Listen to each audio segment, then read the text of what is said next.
Last Night in Soho is the newest film from director Edgar Wright, and there are some certain movies out there that make me want to travel. This is one of those movies. This movie makes me want to go on the next travel website and buy the first ticket to London. I was lucky enough to see this film early, and I'm going to give you my quick thoughts right now.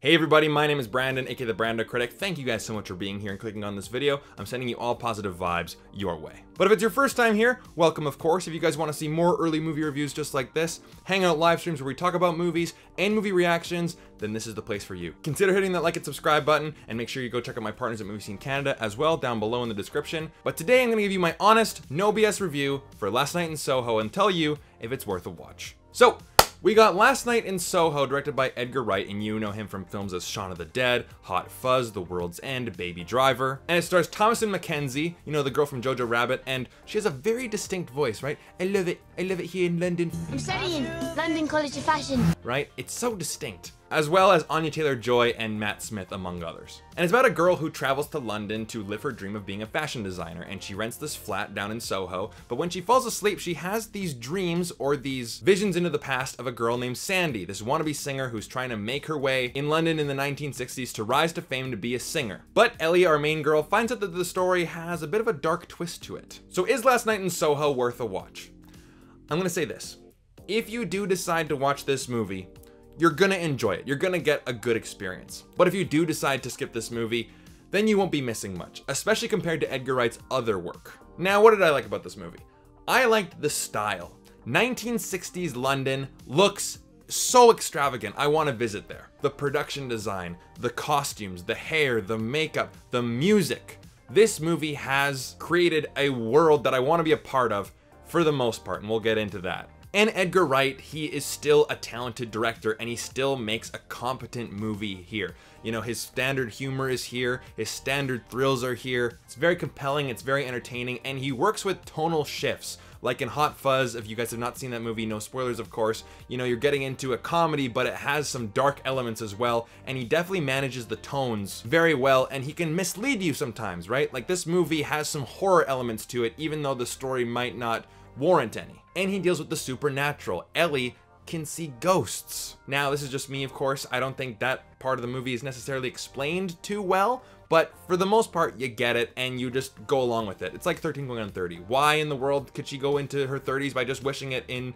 her closet? Who cares? How come Tom Hanks turned big and big? Whatever. It's just one of those worlds that, you know, things like that can happen, and Edgar Wright creates that kind of world here. So that's enough for me to recommend the movie, to say, you know what, if you do go see it, you'll enjoy your time, because Edgar Wright's, even his subpar movies, are better than maybe 75% of the crap we get today. But I do have some problems with the movie. Pacing. There is a large section in the middle chunk of the movie where I actually checked my phone. I'm like, oh my god, we're only an hour in? Oh, okay. I feel like there's a large portion of this movie where we don't learn anything new. Ellie is having these dreams of the past, and they're becoming nightmares, and it's starting to blend into reality. But I feel like we learned that already 30 minutes ago, and yet we're still dealing with the same issue. We're not learning anything new. We're not pushing the story forward. I feel like the film became stagnant at that point, and I feel like they could have done something else with that time, or just cut the movie down shorter. There was a big chunk of the movie where I was a little bored, to be honest. I felt like it really dragged. The logic and the script is another problem. There are many moments in this movie, and one in particular, and again guys, no spoilers, where Ellie, our main character, does something, and I'm like, okay, she's going to get severely punished for this action. Nothing.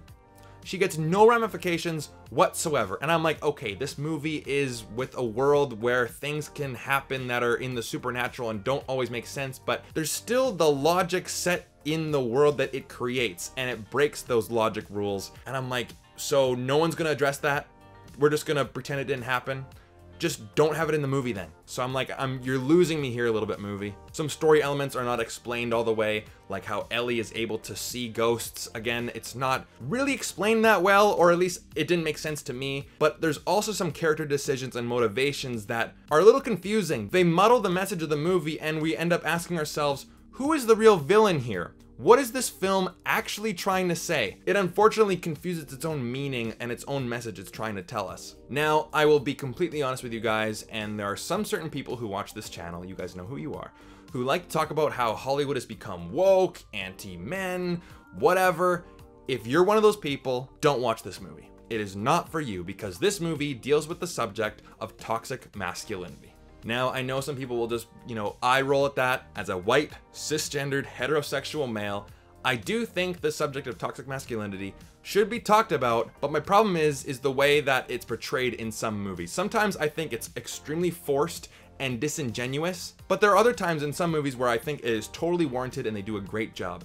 And here, I think they do a good job for the most part. They definitely tackle the subject of toxic masculinity right away, even when Ellie gets into a cab and the cab driver's talking about her legs and is like comparing her to a model, and it's like, oh, are there other models in your fashion school? Right? It's uncomfortable and deals with the subject of toxic masculinity in a way that, yes, we need to be better. And of course, when we have this blind love and nostalgia for the 1960s, we see that, we've come a long way for sure, but we still got a ways to go. But my problem is, and again, no spoilers, that message becomes muddled in the movie where we're asking ourselves, okay, who should we feel sorry for? Who should we root for? Whose side are we actually on? It gets muddled in this movie and it gets confusing. And unfortunately, that overall message makes the movie feel somewhat hollow.